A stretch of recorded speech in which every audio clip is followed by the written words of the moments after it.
Vale, les decía que Soraya ha hecho un trabajo espectacular porque me ha adelantado unos mensajes muy importantes. ¿Por qué esto es importante para nosotros, digamos, los obstetras? ¿Por qué lo estamos haciendo de plenaria? Y felicito de verdad que se haya escogido este tema, que es un tema que nos compete a todos. Yo siempre muestro esta figura y les digo, mira, hemos hablado mucho en particular de preeclampsia. ¿Cuántas mujeres se mueren al año de preeclampsia? Cada señora que se muere es una tragedia, pero se mueren 50.000 mujeres de preeclampsia al año, lo cual ya es muy triste. El que sigue sería hemorragia posparto, que son 70.000 señoras se mueren de hemorragia posparto. Y la pregunta que les tengo es, ¿cuál es la barra que queda allí ahora? ¿Qué otra patología mata más mujeres que hemorragia posparto y más preeclampsia? Les voy a decir más, y es inmunoprevenible. Cáncer de cervix. El cáncer de cervix nos mata alrededor de 340.000 mujeres al año. Y la tragedia está en que es inmunoprevenible. ¿Y cuánto nos ha quedado de prevención de cáncer de cervix? ¿Cuánto camino nos ha quedado como Latinoamérica para vacunar para cáncer de cervix? ¿No? Vamos a la parte neonatal, porque tú dices, ¿por qué un materno fetal que hace cirugía fetal está hablando de vacunación? ¿Cuántos niños se mueren por pertusis? Y todavía tenemos 45.000 muertes por virus respiratorio. Entonces no hay un sistema de salud y no hay un obstetra que si no tiene esto en la visión y piensa, yo hago muy buena medicina, mi consulta privada está muy llena, pero no te pones a ver toda la cantidad de bronquiolitis que hay, todo el impacto que tu mamá antes no lo ligaba a nosotros, pero ahora lo van a empezar a ligar, porque van a empezar a decir, oye, a mí mi pediatra me preguntó que por qué no me vacunaste en el embarazo, ¿vale? Entonces, ¿cuál es el rol de los obstetra? Yo creo que es este que viene ahorita, y es hacer un consenso urgente en la República Dominicana, en Latinoamérica. Yo he tenido el privilegio, porque la federación me confió esto, y es hacer un consenso urgente de la vacunación de la mujer en todas las etapas de la vida. O sea que aquí estamos hablando de virus respiratorio, gracias a Pfizer por darnos este espacio, pero aprovechemos a vacunar a la mujer. O sea, si somos ginecobstetras tenemos que vacunar al adolescente, a la que quiere quedar embarazada, a la embarazada y, muy importante, a esta mujer que está entrando en la segunda época de su vida, que es la que tiene 60 años, 65 años y que tenemos que proteger. Eso es lo que va a hacer el obstetra de ahora en adelante. Aprendimos lecciones terribles en COVID. Las embarazadas fueron vacunadas de último, siendo ellas las que tenían un riesgo mayor y que lo habíamos aprendido en otras pandemias, pero no lo aplicamos. Y nosotros, por ejemplo, publicamos esto en las clínicas de Norteamérica, que no es fácil, pero publicamos mostrando de que el impacto que tuvo COVID no fue solamente la señora que estuvo en la UCI ventilada. El impacto que tuvo COVID fue la disrupción que tuvimos en los sistemas de salud y además asociaciones que no tuvimos en cuenta. Por ejemplo, que pacientes, incluso aquellas pacientes que tuvieron COVID asintomáticas, hicieron más preeclampsia, por eso tuvimos más preeclampsia. Por eso tuvimos más complicaciones de preeclampsia en años críticos con un retroceso en mortalidad materna terrible. Y además aprendimos que biológicamente el SARS-CoV-2 era capaz de unirse al trofoblasto y producir daño en el trofoblasto. Entonces sí, claro, nos importa como obstetras vacunar y que ya empecemos, así como acaba de decir Soraya, que nosotros somos los principales vacunadores. Hay gente que se está enterando y decía, usted, yo no sabía que era un vacunador. Sí que somos un vacunador, ¿vale? Pero claro, lo tenemos un poco más complejo en asesoría, porque la mujer quiere escuchar de ti que tú digas que es seguro. Mujer quiere escuchar que el obstetra le diga, ves y te vacunas, como lo dijo muy bien Soraya, necesito que te vacunas. Pero tenemos que ver la evidencia de manera crítica y eso es a lo que yo los invito el día de hoy. Lecciones aprendidas. Todos sabemos que las mujeres embarazadas, apenas que haya una nueva pandemia, que lo va a haber lamentablemente, son las que más tienen riesgo de morir. Sabemos que tienen más riesgo de entrar a una UCI, sabemos que tienen más riesgo de fallecer y lo vemos en las pandemias. Por lo tanto, cuando yo vacuno contra influenza, no solamente estoy reduciendo, porque reduzco el riesgo de la señora, 50% de reducción, de que ella se enferme y que se enferme de manera grave, pero esto que otra vez es New England Journal of Medicine, que mostró que vacunar a la mujer durante el embarazo va a reducir que ese infante los siguientes 6 meses tenga 50% menos de riesgo. Y yo siempre le digo a las señoras, recuerda que además culturalmente la señora tiene un bebé y al día siguiente se le meten 20 personas a la casa y todos quieren cargar al bebé y todos quieren darle besos al bebé y es algo que nos aumenta los riesgos, ¿no? Y eso es algo que tenemos que entender y es Esto es un paper en Science que es bonito porque muestra lo que queremos hacer y es, recuerda que tienes un infante que es inmaduro inmunológicamente, ¿vale? O sea, el escenario A no nos va bien, porque tú dices, eso le toca al pediatra. No, pero el pediatra no puede madurar inmunológicamente al bebé. Necesitamos que la mujer se vacune para combinar, o sea, que el escenario C que les estoy mostrando, combinar vacunación materna con el lactante, que es un lactante o un neonato que está inmunológicamente inmaduro, tiene una ventana de susceptibilidad que solo va a ser cubierta si tú utilizas la placenta como medio de transferencia. Vale, entonces, ¿cuál es la nueva perspectiva? Lo que les estoy diciendo, la mujer embarazada la vamos a vacunar de todas las maneras que vengan. Recuerden que ahora tenemos nuevas vacunas de RNA. Esta es una de las primeras charlas que estamos haciendo de virus respiratorio. Se viene estreptococo de grupo beta, se viene vacuna para citomegalovirus. Así que más y más vamos a tener que nosotros ser vacunadores, o sea, de verdad ser vacunadores. Entonces recuerden esto, ¿no? Yo vacuno a la embarazada, pero además hay otro punto y es que ella va a dar lactancia. O sea, que ella la vacuno, transfiere al bebé a través de la placenta, pero además transfiere anticuerpos a través de la lactancia. Entonces, qué importante que yo le diga esto a la mujer embarazada. Mira qué bien, Soraya, que, bueno, voy a hacer este comentario además, antes de traer el bebé con la bronquiolitis, y es, ojo cuando lees literatura que te dice que la mortalidad es muy baja. La mortalidad es muy baja para Estados Unidos, para Noruega, para el Reino Unido. Allí no se mueren niños con virus respiratorio, no se mueren niños de bronquiolitis, es muy raro, pero nosotros tenemos una mortalidad inaceptable por bronquiolitis y siempre vas a encontrar la misma introducción en los papers. El 99% de la mortalidad por virus respiratorio está en los países pobres, o sea que nosotros somos los que tenemos la carga de enfermedad, ya lo ha dicho muy bien, y esto es un comentario de Lancet muy bonito. Probablemente sus hijos tuvieron bronquiolitis, probablemente sus nietos tuvieron bronquiolitis y no teníamos una manera de poder prevenir esto, ¿vale? Ahora sí tenemos una manera y sobre todo hay que mirar la parte económica. Y sí, o sea, claramente los países que más los golpea paradójicamente somos nosotros. Tenemos gastos terribles en sistemas de salud colapsados. Si no te lo has pensado, Panamá reporta 5 billones gastados en virus respiratorio. Porque te gasta la cama, porque te gasta 5 o 6 días de hospitalización, porque algunos bebés van a la UCI, por lo cual esta intervención que vacunar a la embarazada creemos que va a ser importante. Ahora, ¿dónde viene la evidencia? Vamos a vernos la evidencia.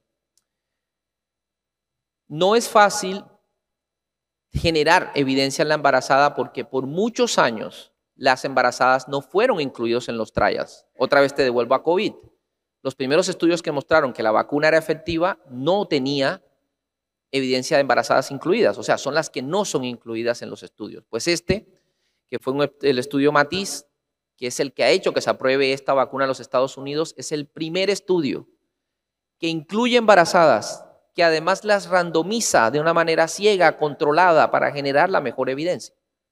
Entonces, este estudio doble ciego, randomizado, 18 países, muy importante, no solo países nórdicos, no solo los países, yo les digo del norte, blancos, digamos, sino todas las latitudes, incluyendo países en África, incluyendo países en Latinoamérica, estaban esos 18 países. Mírense la edad gestacional, porque la edad gestacional incluida fue de 24 a 36 semanas, una sola dosis, ya habló Soraya genial de la proteína, que es lo que ha cambiado esta vacuna como tal. 2 outcomes principales, que es que se te infecte un neonato y que sea una enfermedad severa, o que requiera a la señora llevarlo al hospital y hospitalizarlo. O sea, 2 outcomes duros, no que si le salió moquito o algo así. Bebés con outcomes duros. Y estos son los resultados del estudio. Aquí particularmente se dan cuenta que fueron mujeres aleatorizadas.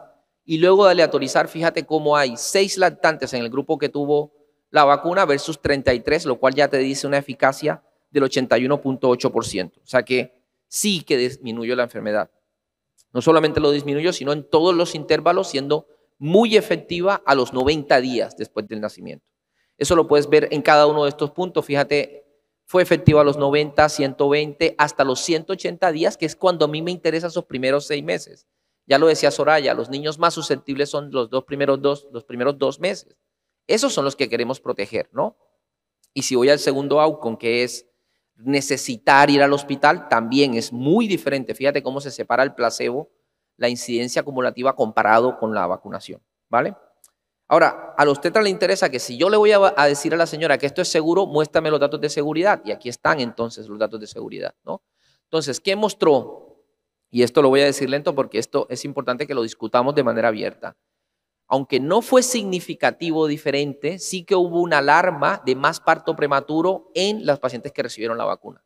Y esto pudo haber sido un golpe fuerte para toda esta gran necesidad de vacunar, pero claramente cuando te vas a otros resultados, retraso en el neurodesarrollo, bajo peso al nacer, no tenía diferencia. Y fíjate, el resto de outcomes que nos interesan a los obstetras, por eso es que este trial fue diseñado teniendo en cuenta lo que nos interesa a los obstetras. No hubo más parto prematuro, no hubo más hemorragia posparto, no hubo más oligohidramnios, no hubo hipertensión gestacional. Y les decía que era importante lo del parto prematuro porque fíjate que otros outcomes neonatales no vieron diferencia y cuando se ven con lupa, y esto teníamos que verlo todos para tener cierta confianza y poder transmitir esa confianza, era mirar los números y de dónde venían los partos prematuros. Los partos prematuros venían particularmente de Sudáfrica y no eran partos prematuros extremos, eran partos prematuros más tardíos, los cuales sabemos que tienen menos morbilidad. Eso permitió que el New England Journal of Medicine diera esta conclusión: es efectivo, va a reducir, va a prevenir la enfermedad grave con una eficacia del 81.8%.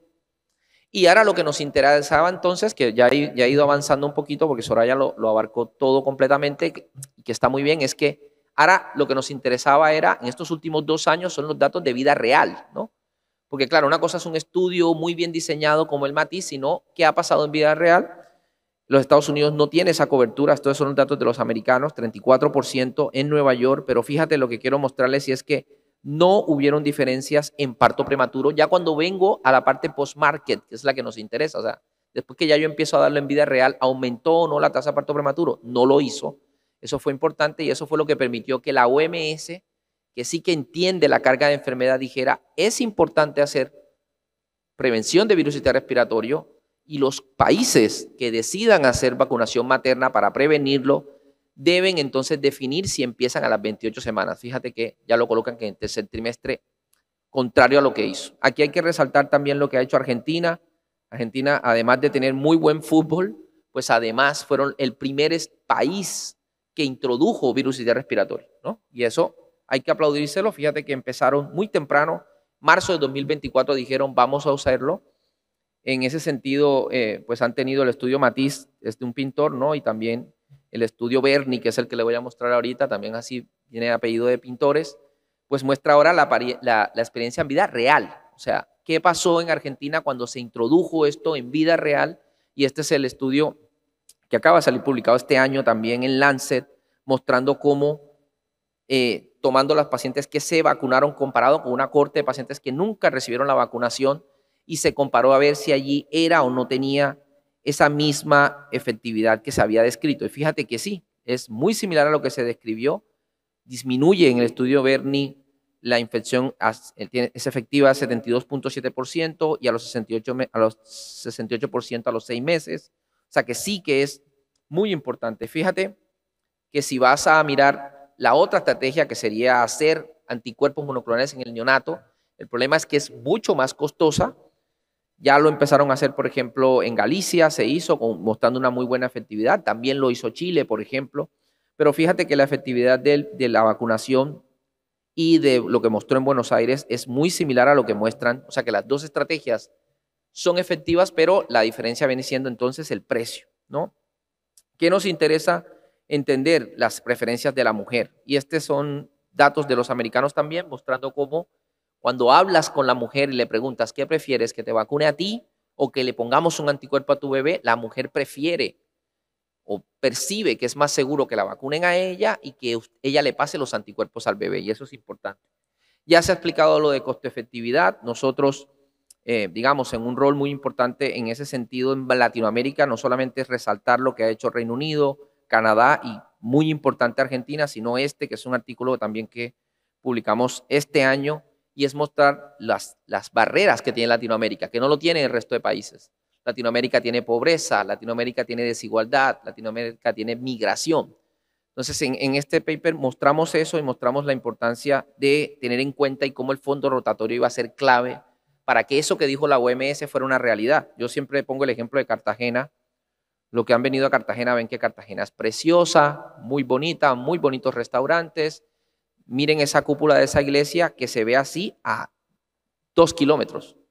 Entonces viven así por fuera del centro de Cartagena en unas zonas que son de mucha pobreza. Y esta niña va a crecer en este ambiente, luego va a ser adolescente y lamentablemente va a estar en el riesgo de tener un embarazo. Y ya les he hablado de la importancia que es la migración y lo importante que es para países también como República Dominicana. O sea que aquí el fondo rotatorio va a ser clave. Los que no saben, el fondo rotatorio es quien ayuda a los países a adquirir estas vacunas. No tienes que adquirirlo a través de la industria, sino el fondo rotatorio ayuda a hacer una negociación y que esa negociación sea adecuada para el país y que de esa manera se pueda dar el acceso a todo el mundo, no solamente al que pueda pagarlo, que puede ser una estrategia de inicio, pero que esperamos toda Latinoamérica, esto fue lo que dijo la OPS, toda Latinoamérica ojalá pueda hacerlo. Que es importante también entender en el rol, volviendo al rol de los tetra, que si la paciente no recibe esta perspectiva de ti, no lo va a tener en cuenta. Y esto fue un estudio que se publicó en Argentina mostrando que la percepción de la seguridad de la mujer aumenta drásticamente cuando los tetra le dice, oye, fui a un congreso en Punta Cana, vi los datos, me pareció que es muy, muy seguro que la utilices, te la recomiendo. ¿Por qué? Porque eso va a reducir los problemas en tu bebé sin producir daños. Nosotros particularmente también estamos participando en un estudio de aceptabilidad. O sea, le hemos preguntado a la mujer, oye, si yo te ofrezco una vacuna que te reduzca esto y esto y esto en tu bebé, ¿la aceptarías? Y este fue un estudio que hemos hecho con 8 países, nosotros muy orgullosos de participar como los poquitos países en Latinoamérica junto a Brasil, pero nosotros somos los únicos que hablamos castellano y hemos hecho la encuesta 8 países, eso lo hemos hecho en mi unidad, básicamente hemos sido ya el tercer país que más ha captado las encuestas de las pacientes y el rol de los tetra es clave, otra vez muestran los resultados, lo vamos a publicar al final de este año, ojalá. Entonces, otra vez, ¿cuál es el rol de los tetra? Pues ponerse de acuerdo, los invito, les participo este documento, los invito a que lo hagan para que todos los dominicanos, los tetras, entiendan qué tienen que hacer en cada etapa de la vida de la mujer y particularmente en virus y sistema respiratorio nosotros hemos planteado, y tengo que darle crédito a las personas que colaboraron conmigo, no, obviamente no he sido yo solo, es vacunar entre las 28 y las 36 semanas. O sea, nosotros entendimos de que ponerlo entre 32 y 36, lo podemos comentar ahorita, puede ser algo, obviamente hacerlo es mejor que no hacer nada, pero ampliarlo a 28 36 te va a dar más rango de colocarlo. Puede ser que sea mucho más efectivo en términos de inmunogenicidad y además es mucho mejor hacerlo en pacientes que tienen poco control prenatal o que van a tener un mal acceso al control prenatal, ¿no? Esto no es solamente República Dominicana o Colombia o Panamá o Costa Rica. Fíjense ya todos los países que lo han autorizado, pero sí que hay diferencias en los rangos de edad gestacional. Como les digo, nosotros estaríamos aquí, por lo menos Colombia, quiero colocarlo 28-36, pero Costa Rica, por ejemplo, Dominicana, por ejemplo, Argentina está en 32-36. Otra vez lo he querido hacer en 10 minutos, he sido exitoso en eso. Y las conclusiones han sido, otra vez, muchas gracias por darle la relevancia a la vacunación. Hemos tenido fluctuaciones porque todos los salones han tenido charlas muy importantes, pero qué bueno que este mensaje se vaya. Y es que son eficaces, sí tenemos estrategias, pero en bajos recursos probablemente para nosotros sea mucho mejor vacunar a la mujer embarazada. Esperamos que ese sea el objetivo. La seguridad está dada, obviamente necesitamos más datos reales. Así que yo los invito a que ustedes con confianza promuevan la vacunación porque el rol de nosotros es muy, muy importante. Otra vez, muchísimas gracias por su atención.